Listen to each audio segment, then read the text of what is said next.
अगर किसी दिन तुम्हारी शादी हो और रात को तुम्हारी दुल्हन तुम्हारे पास सो रही हो, तो एक बार उठकर ये जरूर देख लेना कि उसके पैर बिस्तर पर है या जमीन पर घिसट रहे हैं, क्योंकि अगर वो घिसट रहे हैं तो वो तुम्हारी दुल्हन बिल्कुल नहीं है।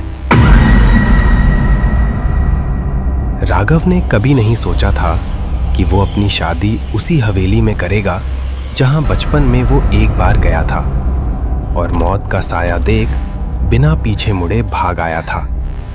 लेकिन आज सब कुछ अलग था।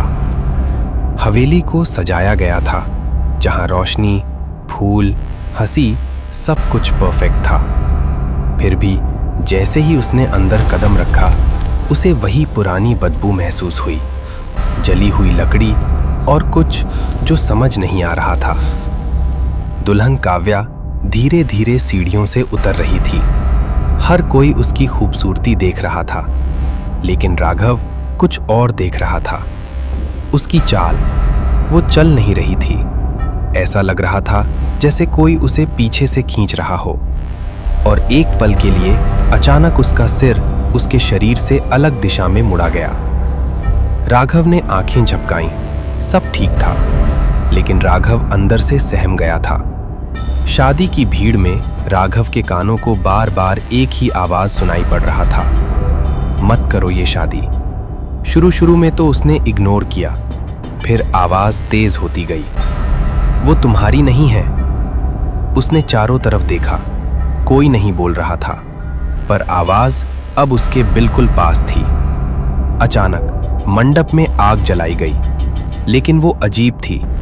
न वो पूरी तरह जल रही थी, न बुझ रही थी।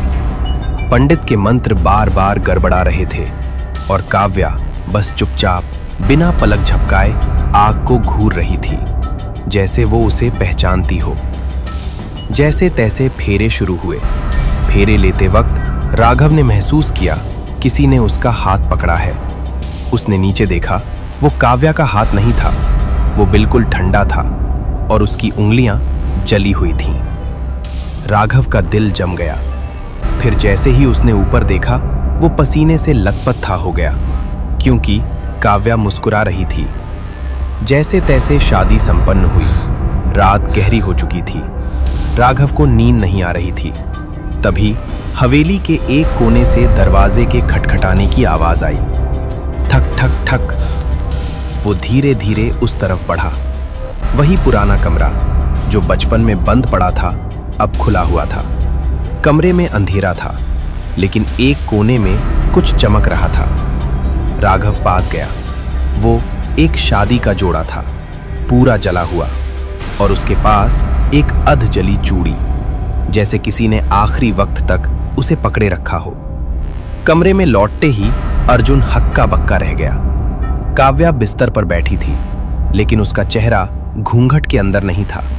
उसकी गर्दन अजीब तरीके से मुड़ी हुई थी, और वो धीरे धीरे हंस रही थी। तुम आ गए? उसकी आवाज काव्या की नहीं थी, क्योंकि वो बहुत ही भयानक और डरावनी आवाज थी। ये देखकर राघव समझ गया कि उसकी जान खतरे में है, और वो पीछे हटने लगा। तभी दरवाजा अपने आप बंद हो गया। कमरे में ठंड बढ़ने लगी, और दीवार पर एक और परछाई उभरी, जो काव्या की नहीं थी। काव्या धीरे धीरे खड़ी हुई। घूंघट खुद ब खुद हट गया, और इस बार कोई भ्रम नहीं था। उसका चेहरा पूरा जला हुआ था। आंखें खुली। वो धीरे से बोली, हर बार वो मुझे इसी कमरे में छोड़कर चला जाता है। इस बार मैं किसी को जाने नहीं दूंगी। चारों तरफ अंधेरा छा गया। अगली सुबह लोगों ने दरवाजा तोड़ा। अंदर सिर्फ राघव की लाश थी। उसकी आंखें खुली हुई, जैसे उसने कुछ ऐसा देखा हो जो इंसान नहीं देख सकता। और काव्या, वो गायब थी।